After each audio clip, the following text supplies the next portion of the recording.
When my father knelt before me, in the ruins of the office that once belonged to him, I just stood there and smiled. I didn't need revenge. I just wanted him to feel exactly what I once did, when the person I loved most threw me away like trash. People called him a business genius, the kind of man who could turn sand into gold. But to me, he was just someone who traded his own daughter for a few numbers in a bank account. I once believed that if I worked hard enough, he would be proud of me. Instead, he erased my name from the family records and called me the stain of our bloodline. All of that, just because I dared to ask one question. Dad, did Mom really die in an accident? I didn't know that one question would change the entire course of my life, and that it would also mark the beginning of a plan that would make him regret every breath he took. He used to say, "No one can ever make me bow my head." But today, I proved him wrong. Don't take your eyes off the screen, because you're about to hear how I turned my father's legacy into his curse. If you love true stories filled with secrets, betrayal, and consequences, then hit subscribe right now, because you won't believe what happens next. I was born in a mansion so large that even if you screamed, no one would hear you. My mother was the only one who ever held my hand and said, "You just have to live true to your heart." But she died when I was 12. From that day on, that house was no longer a home. It was a gilded cage where every breath was controlled by money and power. My father never hit me. He did something far crueler. He ignored me. In his eyes, I was a failed replica of my mother, weak, emotional, not cold enough to inherit his empire. I still remember my 16th birthday. He gave me a legal contract, not a gift, an agreement that if I wanted to study abroad, I had to give up my inheritance rights. I signed it, and the moment my pen left the paper, I knew. He didn't just want me to study, he wanted me gone. On those lonely nights in the dorm, I secretly watched news about his company. Every time I saw him smile on TV, I whispered to myself, one day that smile will disappear because of me. I started studying finance, not because I loved it, but because I wanted to understand the weapon he used to destroy others: money. My friends called me the ice girl. No one knew that every time I smiled, I wanted to cry thinking of my mother. My father once said, "The weak don't deserve love." I believed that all through my childhood, until I realized he was the weakest of all because he never knew how to love anyone but himself. I didn't know if I was nurturing revenge or just learning how to survive. All I knew was this: from the abandoned daughter, I would become the nightmare he could never buy his way out of. I returned home after 4 years studying abroad, carrying an honors degree and the naive belief that my father would be proud. But what awaited me at the airport was not an embrace, but his lawyer. He handed me an envelope. Inside was a legal document declaring that all of my mother's assets had been converted into company capital. In other words, I had been stripped completely. I went to see my father. He sat in a room thick with cigar smoke, a portrait of my mother behind him, the woman he always called the only thing I regret. When I asked why, he only replied, "Because you don't belong in this world anymore. My world doesn't need the weak." I laughed, a kind of laugh I had never heard myself make. He didn't look at me. He just signed another paper, coldly, as if he were erasing a name from the employee roster. That night I returned to my old room. Everything was gone. From my mother's photos to the piano she gave me, nothing remained. On the table there was only one note: "Do not come back." I left the house in the rain. On the road, my car broke down. And in the middle of the storm, I saw a giant billboard, his face beaming with self-satisfaction, under the words, "The man who built empires." I stood there, soaking wet, looking up at the father who taught me my first lesson about the world: that sometimes the traitor isn't a stranger, it's the person who taught you to believe in love. I didn't cry. I only vowed that one day I would make him understand what it means to lose everything, not with a knife, but with his own greed. I disappeared from the city as if I had never existed. No one knew where I had gone. All I knew was that if I stayed, I would be swallowed whole by his name and power. Have you ever wondered if a person can fake their social death to get revenge? I started over from negative numbers and an old suitcase of clothes. In the mornings, I made coffee at a small shop, and at night I sat in the library reading financial reports until my brain felt like it would explode. Every dollar I earned carried a silent vow to make him understand the value of what he had taken. Do you believe a notebook and a few connections can change a person's fate? I learned everything he used to trample others with: corporate law, bookkeeping tricks, and the art of manipulating the media. I slept 2 hours a night and bet my entire future on learning the one perfect strike. There were nights I stayed up until dawn just to record my father's trading patterns. I did not want to avenge with violence. I wanted to avenge with what he worshipped most. Have you ever imagined what it feels like to turn pain into strategy? 1 year, 2 years, then 3 passed, and I gradually became the shape I had chosen. People called me the market ghost, a name with no face. I did not need fame, I needed information, and I bought information by trickling out money and trust. Those my father had cheated came to me like refugees, not knowing they were filling the trap I was weaving. Piece by piece, I built a network of partners, my father's old enemies, and a few curious journalists. Have you ever thought that those who have been hurt in common could become powerful allies? In the 5th year, I returned to the city with a new identity and a plan written down to the letter. I looked in the mirror and saw the woman who could make the whole market wobble with a single click. I whispered to myself, "I'm ready, Dad. Are you curious to know what the next step is?" I began placing my pieces like a queen on the hunt, gentle but unforgiving. I took on the name of an anonymous investor, a paper mask made from the registration of a shell company I bought after a sleepless night. Every email, every call, every coffee with mid-level employees, all were bait. I sent an offer of massive investment, big enough to make the board go dizzy, accompanied by tiny clauses like grains of sand hiding in a crack. They signed eagerly, because who doesn't like money? My father, with his faith in power and brand, accepted the invitation like a hungry fish rushing into a net. I did not appear in person.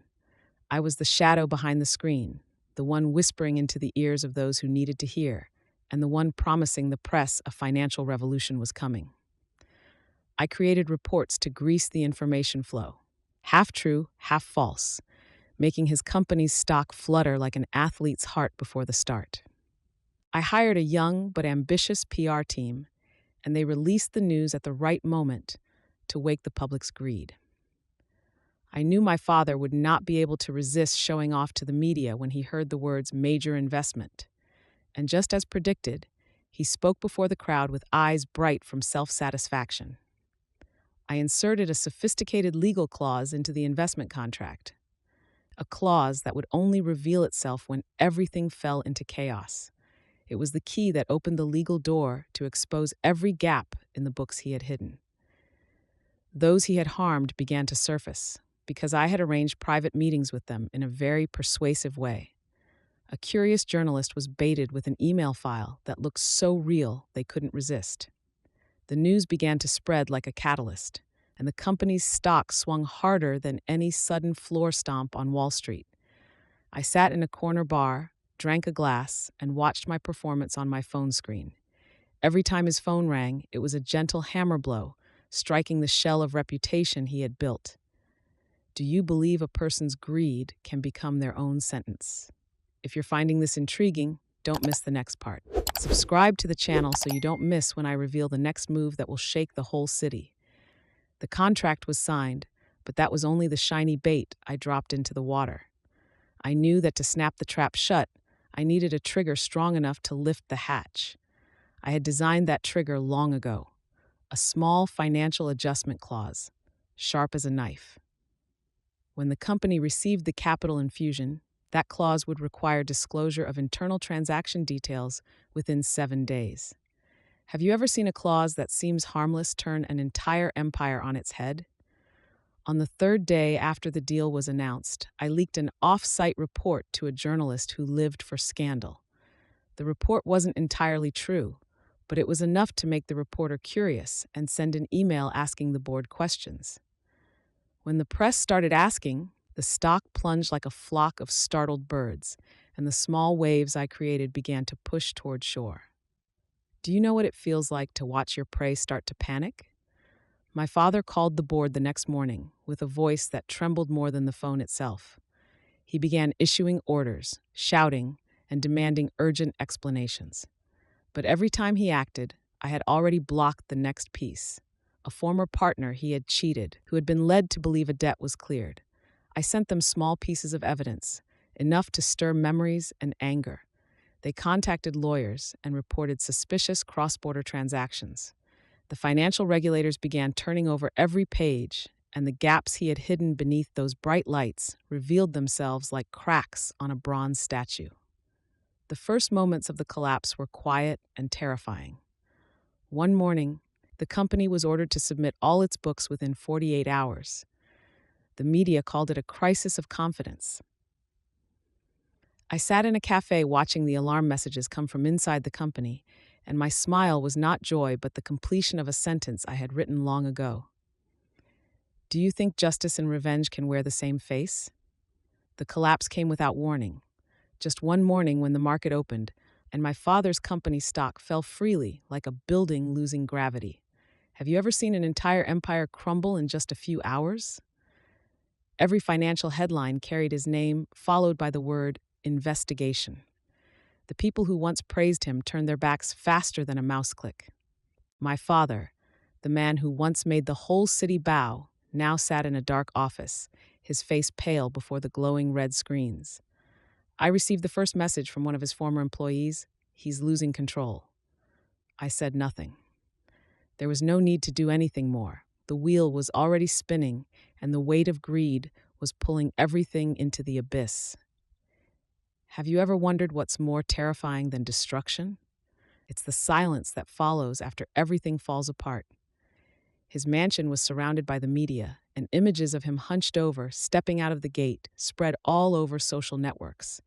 The comments were cruel, the memes vicious, and I, the one who once begged for his attention, was now watching it all like a movie. I wasn't happy. I just felt strange. It turns out, when power collapses, all that's left of a person is an empty stare. I heard he tried to save himself by selling personal assets, even mortgaging my mother's villa to pay his debts. Tell me, isn't it ironic that the man who once said money is everything now uses that same money to beg for mercy? He tried reaching out to shareholders, but everyone stayed silent. In the world of predators, no one helps the fallen. I only had to wait, because when a man believes himself immortal, the only fall he can't recover from is the fall into truth. And the truth was closer than ever. Do you want to know what happened when he discovered that the one who brought down his entire empire was me? I saw him again on a rainy afternoon in the old room that once served as his throne to command the world. No bodyguards, no golden lights, just two people, one past and 1,000 words left unsaid. Have you ever looked at the person who once terrified you and felt pity instead? I did, because the man in front of me was no longer powerful. He was just a father, broken, lost, and on the verge of losing everything. He looked at me, his smile twisted like an old scar. "It's you?" His voice trembled as if fear was something new to him. I didn't answer. I simply placed a USB drive on the table, containing all the records of his shady dealings, the evidence I had gathered over the years. He went silent. Then he laughed. That laugh was rough, hollow, and died out like metal scraping against metal. Do you know what it feels like when the person who destroyed your life finally admits defeat? It isn't sweet. It's empty. He said everything I did was for you. I looked at him, the man who once used power to turn me into a pawn, and asked, for me or for the name you were afraid the world would forget? No answer. Only his eyes drifting downward to the floor where the reflection showed the man he used to be. Cold, proud, and delusional. Outside, police sirens wailed. I walked out without looking back. Behind me, the heavy clang of the metal door closed, the period at the end of an empire. Tell me, in this game of power, who truly wins? The one who survives, or the one who loses everything to finally see the truth?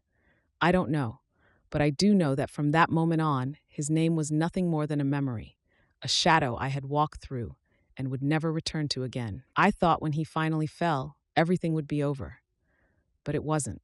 The only thing that ended was the part of me that was still human. What remained was a hollow silence, so cold that even my breathing sounded like metal hitting the floor.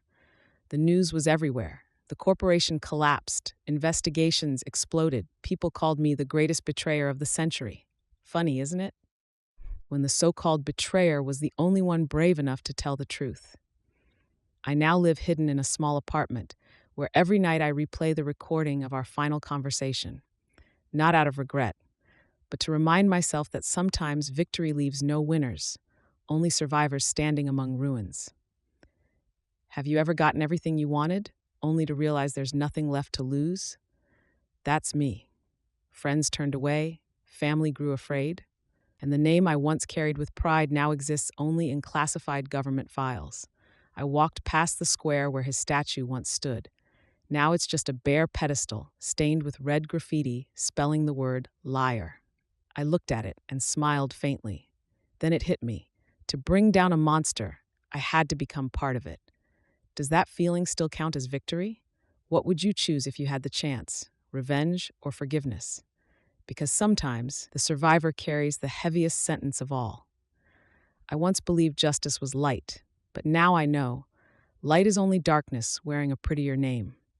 If you've stayed with me this far, leave a sign, because I want to know, is there still anyone out there who believes the truth is worth losing everything for? I once thought I had closed every chapter, but the past has its own way of returning, like an echo inside an empty house.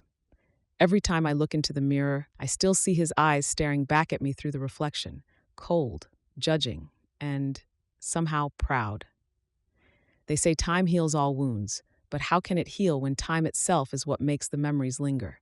I no longer count the years, only the scars. Each scar is a piece of memory I can't erase, a lie, a betrayal, a scream I never dared to release. Some nights I dream he's still alive, sitting in that old office, smirking as he says, "You've surpassed me." I wake up clutching the red company seal, the last relic of the empire he built with other people's blood. I want to throw it away, but I can't, because sometimes hatred is the only thing that keeps you breathing. Have you ever won, yet felt like you lost? I have. Not to him, but to the part of myself that once believed I was different. I walk through the city where it all began. People no longer remember his name. No one mentions mine either. Only the wind howling through the abandoned skyscraper, like the laughter of a curse that refuses to fade. I don't know if I'm a hero or a sinner. Maybe it doesn't matter anymore. Because in the end, I was just another piece in the game he created, and I won by playing his rules. But what do you think would happen if one day you had to pay the price for your own victory? Because sometimes the scariest thing isn't losing everything. It's realizing you've become the very thing that destroyed you.